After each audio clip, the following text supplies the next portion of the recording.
నమస్తే అండి. మనం చూస్తున్నది పనస గింజలు. ఈ ఎండాకాలంలో ఎక్కువగా వస్తాయి ఈ పనస పళ్ళు. ఈ పనస పళ్ళు తొనలు తినేసి గింజలు పారేస్తుంటాం. కానీ ఈ గింజల్లో మంచి ఔషధ గుణాలు ఉన్నాయి. ఇందులో ఎక్కువ కాల్షియం, జింక్ అధికంగా ఉంది కాబట్టి మన శరీరానికి బాగా మేలు చేస్తాయనే ఉద్దేశంతో ఈరోజు ఈ గింజలతో మేము కర్రీ చేయబోతున్నాం. ఇప్పుడు మనం కర్రీ చేసుకోబోయే ముందు ఈ గింజలను కుక్కర్లో ఉడికించుకోవాలి. ఇందులో కొంచెం వాటర్ వేసుకోవాలి, ఒక టీ స్పూన్ సాల్ట్. ఈ కుక్కర్లో 2-3 విజిల్స్ వచ్చేదాకా ఉడికించుకోవాలి. కుక్కర్లో 2 విజిల్స్ వచ్చినాయి. ఈ పనస గింజలు ఉడికినది చూసుకుందాం. చూడండి, ఉడికినాయి. వీటిని తీసి ప్లేట్లో పెట్టుకోవాలి.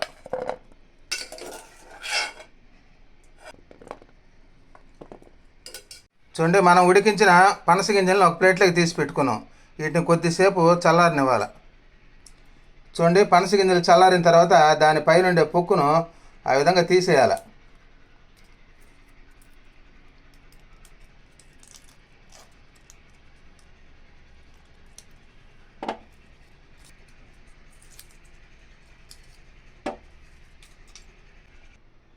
చూడండి, పనస గింజల పైనుండే తొక్కును నీట్గా తీసుకున్నాము. దీన్ని పక్కన పెట్టుకోవాలి.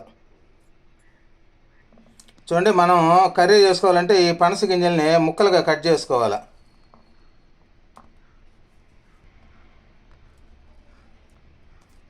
మరీ సన్నగా కాకుండా ఆ విధంగా ముక్కలు కట్ చేసుకోవాలి. కర్రీలో ఇవి మెత్తగా ఉంటాయి కాబట్టి పిండి ఎక్కువ ఉంటుంది దీనికి, అందుకోసం కరిగిపోతాయి. చూడండి, పనస గింజలను ముక్కలుగా కట్ చేసుకున్నాం. వీటిని తీసి పక్కన పెట్టుకోవాలి. ఒక పాన్ పెట్టి అందులో 2 స్పూన్ల ఆయిల్ వేసుకోవాలి, 1/2 టీ స్పూన్ జీలకర్ర. మనం ఇప్పుడు కర్రీ చేసుకోబోతున్నాం కాబట్టి ఆనియన్స్ని మిక్సీలో వేసుకున్నాం పేస్ట్గా, అందులో వేసుకోవాలి.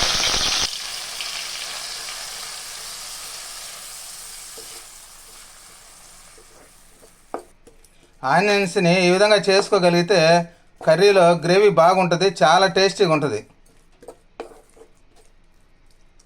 కట్ చేసుకున్న 3 పచ్చిమిరపకాయలు, కొంచెం కరివేపాకు, వీటన్నిటిని బాగా కలుపుకోవాలి. ఈ ఆనియన్స్ పచ్చిపోయేదాకా బాగా దూరగా వేయించుకోవాలి. ఇందులో టమాటా పేస్ట్ని కూడా వేసి కలుపుకోవాలి.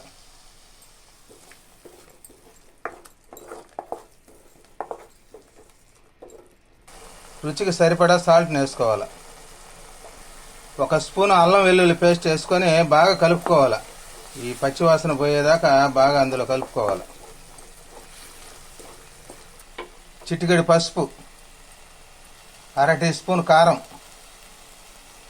1/2 టీ స్పూన్ ధనియాల పొడి. వీటన్నిటిని కలుపుకోవాలి బాగా మిక్స్ అయ్యేటట్టుగా. ఇందులో కొంచెం వాటర్ యాడ్ చేసుకోవాలి.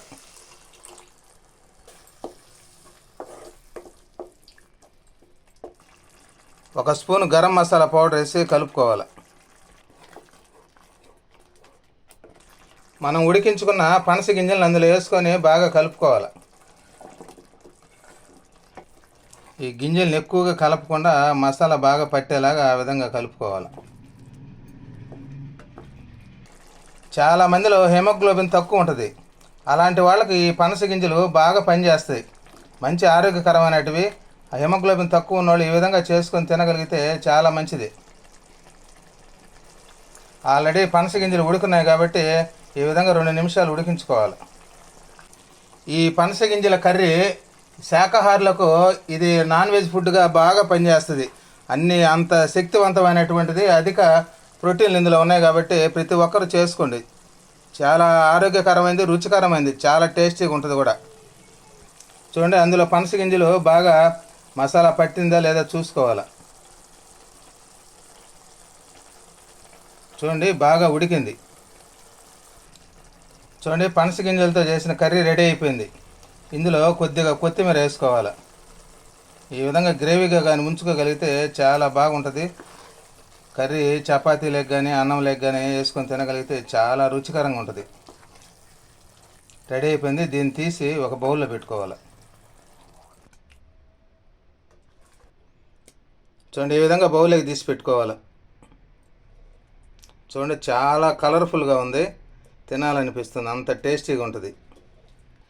ప్రతిరోజు మీకు ఇలాంటి ఆరోగ్యకరమైనటివి చేసి చూపిస్తుంటాను. నచ్చితే సబ్స్క్రైబ్ చేయండి. ఈ సీజన్లో పనస గింజలు దొరుకుతాయి కాబట్టి ఈ విధంగా చేసుకొని తిని ఆరోగ్యంగా ఉంటారని కోరుకుంటున్నాను. నమస్తే.